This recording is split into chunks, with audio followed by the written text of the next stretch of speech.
I put a drawstring because that was the inspiration I saw on the Kristy dawn dress.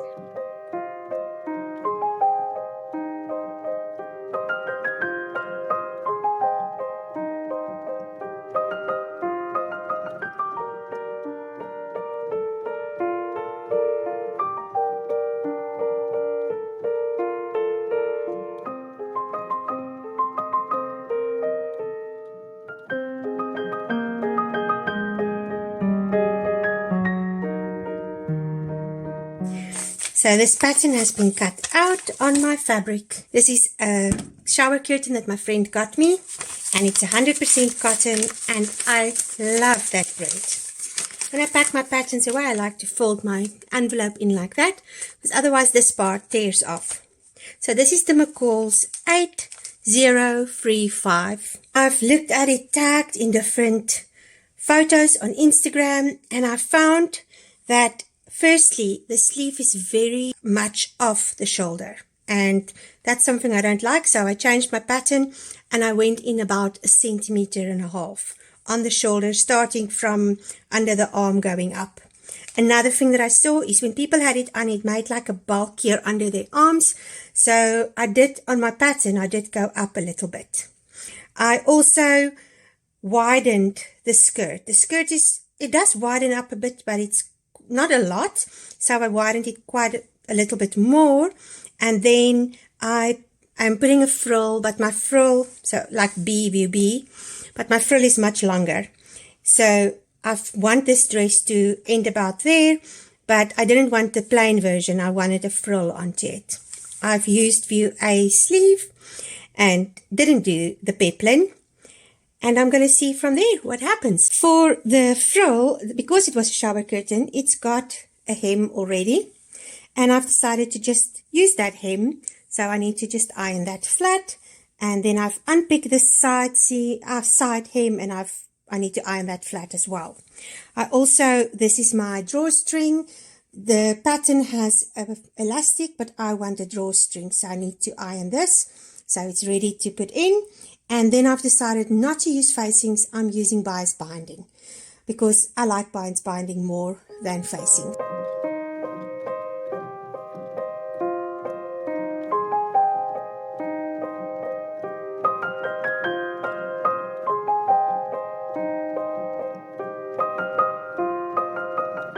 Both the sleeves are done. I've overlocked the edges, folded it over, and gave it a 1 centimeter hem. And then I made up my pattern markings, and I did my 3 rows of gathering stitches. I also sewed the shoulders together, and I am now going to iron both the sleeves and the shoulders. And then my next step is to put the sleeves in. I ironed the shoulder seams open, and I cut away the seam allowance on the bodice because I'm not having a facing. I am just going to do bias binding. So this is a step that I sometimes skip, but don't do it. It's not worth it. If you take time and you iron everything the way they should be, then you will find your finished garment will be much better. So I'm ironing this drawstring, and it's quite creased in there. So when you have that, I know it's a bit icky, but I'm going to wash it in the end. I just get my fingers wet, and then you wiggle it.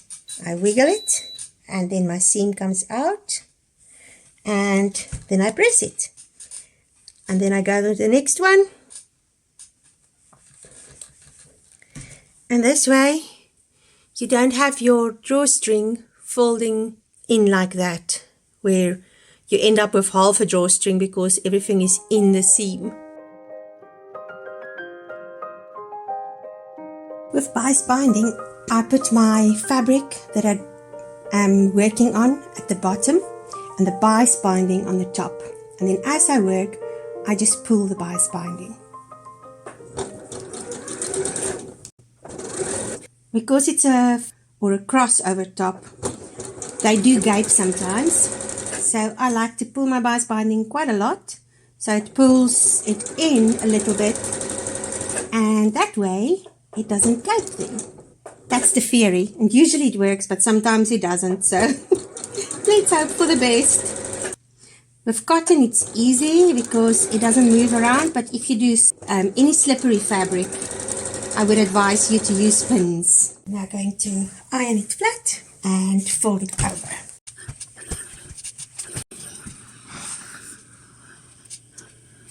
And then fold it over again and iron it once more. And this way you get really nice binding. There we go. Let us go and sew it down. So I sew it on the right side and I stitch on the edge, almost not even a millimeter of the edge. And we're just going to go right around. Now I am going to do the crossover. I do have a little pattern marking over here, so they need to meet up. Yes, like that. So I'm just going to sew it down. And now it's time to pin the sleeves into the armholes.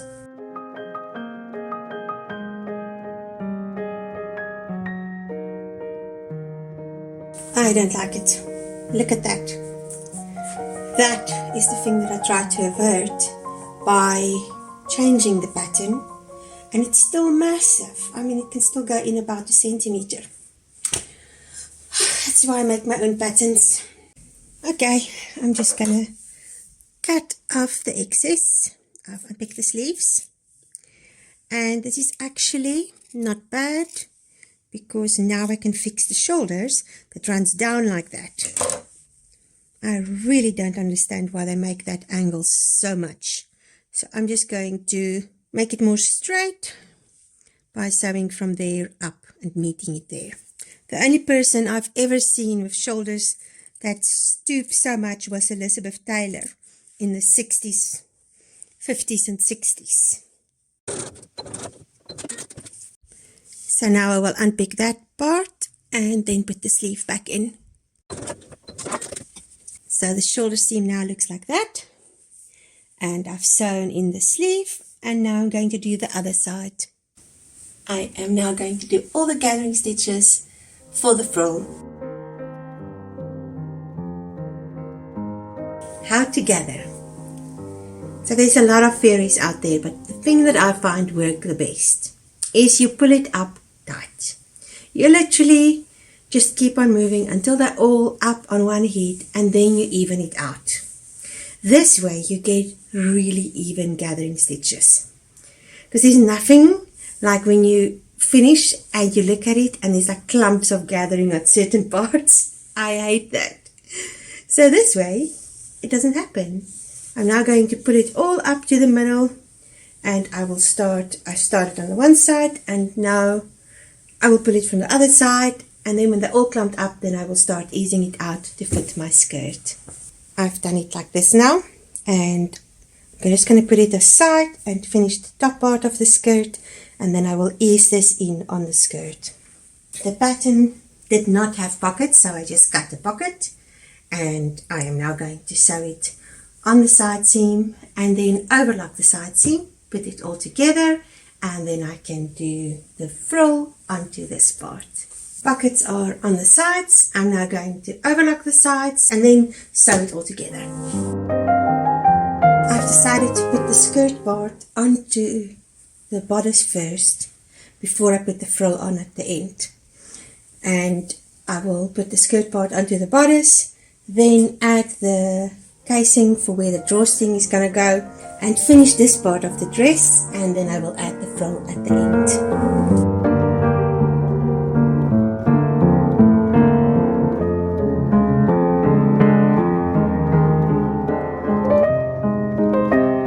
Okay, so we're here.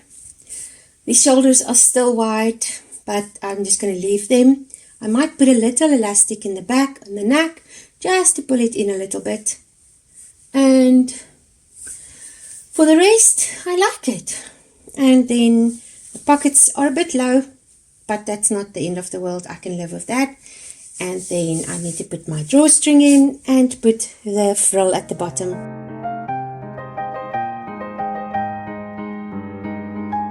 It's all ironed, and I looked at this binding, and the neckline is quite deep in. So I'm going to fold the binding back and sew it down. And I like that it gives it a bit of weight because this fabric is actually really lightweight. So I'm going to do that next. So I'll just have to unpick it over there and on this side where the binding goes in, and then fold it back and sew it down. So the neck is a bit wide at the back, or the back is a bit wide. So I am going to put this piece of elastic from there to there, just to pull it in a little bit. And that will just make it lie flat a little bit more, like that. So for the drawstring, I am going to make a buttonhole, 2 buttonholes in the middle, and then I'm going to sew it down on the dress.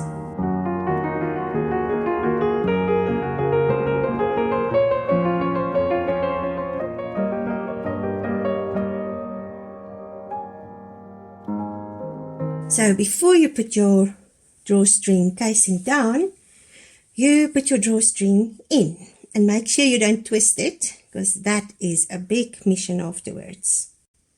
My drawstring is in place, and now I'm going to sew my casing down on my dress. I really like it this far. The drawstring is in, and I love how it just pulls in, not too much, just enough. And now I need to put the frill on at the bottom. With the bottom frill, I showed you how I pull it in completely. And now I'm going to just smooth it out until it's the right size to fit the dress, the bottom of the dress. So I'm going to put this in on the inside like this, pin the side seams in place, and then just ease out my gathering stitches until it all fits, and then I will just smooth the gathering stitches and take it from there.